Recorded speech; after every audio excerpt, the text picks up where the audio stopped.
Kahapon naka 9 consecutive wins na ang kampiyon natin si Chelsea Balignot.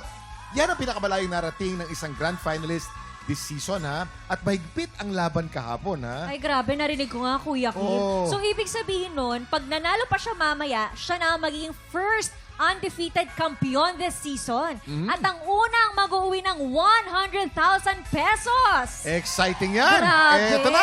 Eto na. Sa kayang una, siguradong exciting ang magaganap na laban today dito sa Tanghalan ng Kampiyon!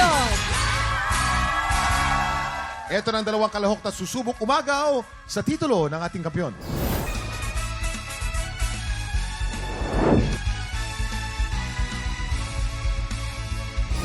I'm a singer, performer, live streamer, and a doctor of veterinary medicine student. Ano po, yung nag-push po sa akin or nag-motivate sa akin na mag-aral ulit is yung gusto kong may matapos ako. Kasi yun yung maibibigay kong honor sa parents ko. Sa mga gustong bumalik ulit sa pag-aaral is give time yourself to process everything. Lahat ng mga nangyayari sa life nyo, alamin nyo kung ano yung gusto nyo talaga sa buhay, and yung porsigido talaga kayo. Kasi nothing is impossible kapag gusto mo yung isang bagay na ginagawa mo. And at the same time, hindi naman ako forever na kumakanta. At least, meron akong second plan. Yung performance ko po para mamaya is para sa inyo, mama, papa, and sa aking partner na supportive sa lahat ng aking mga ganaps in life.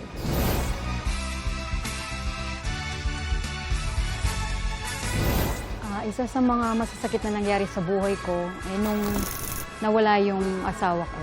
Siyempre bilang single mom noon, mahirap yon. Pero dahil positive mindset ako, hindi ako nagpakalugmok sa lungkot. Pinilit kong lumaban at move forward. Yung anak ko, dalagitan na, marunong din nga kumanta dahil namana niya sa papa niya. Sa pagsali ko dito, sana magkaroon ng confidence yung anak ko at isang araw, try din niyang sumali. Donnie Ann, anak, gusto kitang bigyan ng inspirasyon para magawa mo rin yun. Love you, Donnie.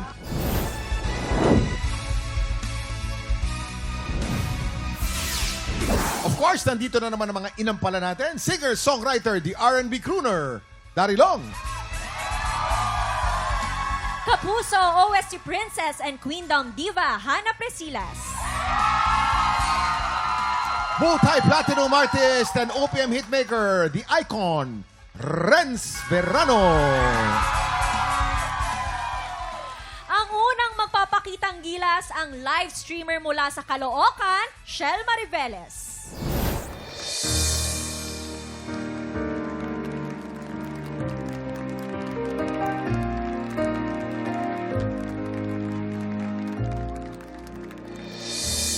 I dreamed a dream.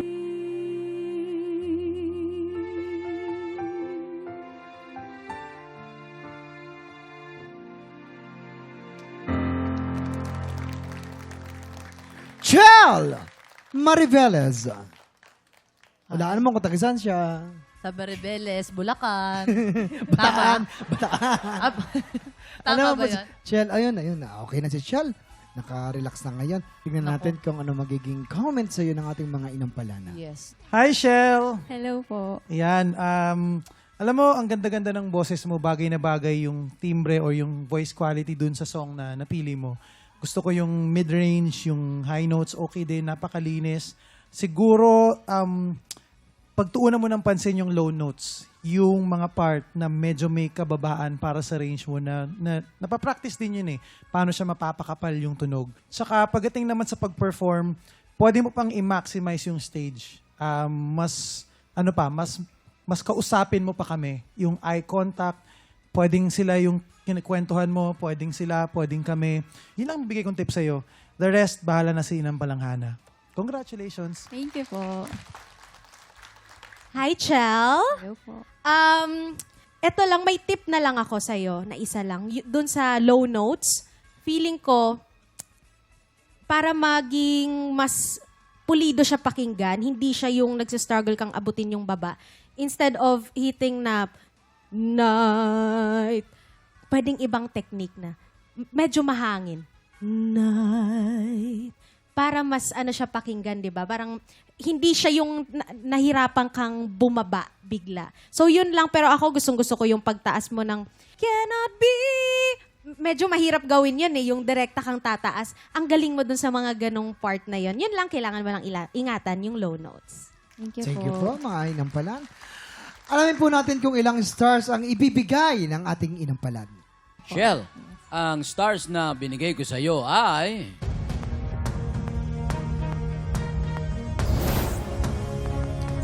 3 stars.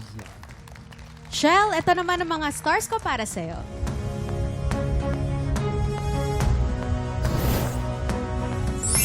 Three stars.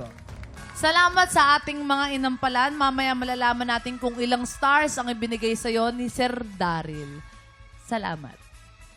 Ang susunod dating kalahok, ang housewife mula sa Pampanga, Ani Ibanez.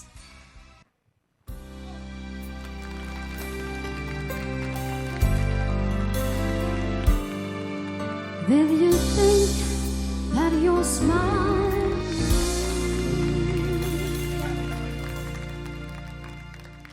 Ani Ibanez. Yes. Oh, wow naman sa Bell. Break me to be gently. Yan. Dito ba tayo? Yan. Ano kayo masasabi ng ating mga inampalan? Hi Ma'am Annie. Siguro po, ang masasabi ko lang is, watch out lang po sa vibrato. For me, gusto ko siya. I think, isa siya sa mga strength nyo bilang singer is yung maganda yung vibrato nyo. Pero, wag lang po siya ma-overdo. Sometimes kasi yung strengths natin, pwede rin siyang maging weakness. May mga words na medyo nafa-flat or hindi po ganun kaapinado na a-affect po nung vibrato. So, try to i-control nyo po siya. Siguro si Kuya Renz na ang bahala mag-break it to you gently po sa iba pang mga comments. Ani, ang ganda na simula nyo. Buong-buo yung bigay ng boses. Wala masyadong mali. Sa tingin ko, nagkaroon ka na ng medyo hindi na sasapol ang mga notes dahil napagod. Simula, maganda, tapos nabawasan na, tapos pabawas na ng pabawas, parami na ng parami yung medyo hindi na sasapol.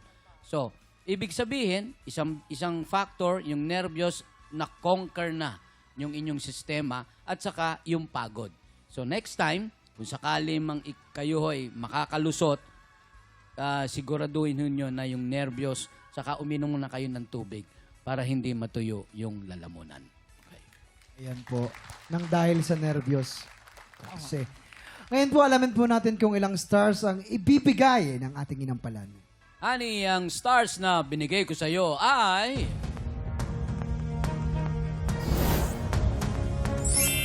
2 stars. Annie, ito naman po ang mga between ko para sa'yo. 3 stars. Salamat sa ating mga inampalan. Mamaya malalaman natin kung ilang stars ang ibinigay sa'yo ni Sir Daryl. Thank you so much po. And Waki, kamusta naman kayo dyan? Piano Gang. And we're doing great and we look so pretty. Alam mo yon, syempre tanghaling tapat, ang gaganda natin, ang Fresh fresh kami, natin. ganon. Pero nakakatuwa yung mga contestant natin, no? Iba-ibang mga era. No? Si ate, 90s. Yung una, Gen Z. Gen O, Z. diba? Yung mga Gen Z, no? No. Pero mga tiktropa ngayon 2026, 100,000 pesos ang pwede may uwi ng hihiranging kampiyon. Kaya naman kung ikaw ay 16 to 55 years old at wala ka namang pasok dahil bakasyon na, sugod na po sa ating weekly auditions every Wednesday and Thursday, 1 to 5 p.m. Dito lamang po yan sa GMA Studio 6. Hanapin nyo lamang po. Ito, madali lang po itong hanapin dahil isa to sa kamukha ng mga bini. Bini. Ay, talaga ba? Bini bigote. Walang iba kundi si Noli Bernardo. Sino kaya ang makakakuha ng mas maraming between at lalaban sa kampiyon na si Chelsea Balignot? Malalaman natin yan sa pagbabalik ng tanghalan ng kampiyon dito sa... TikTok Live!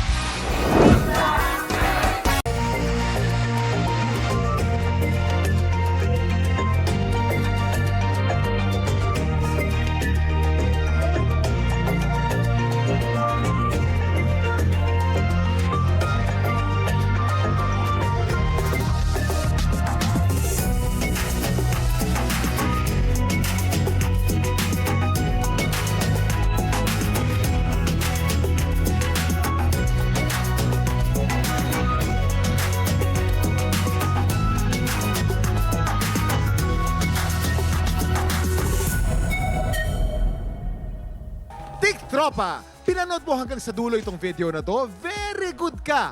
For more happy time, watch more TikTok Clock videos on our official social media pages and subscribe to GMA Network official YouTube channel.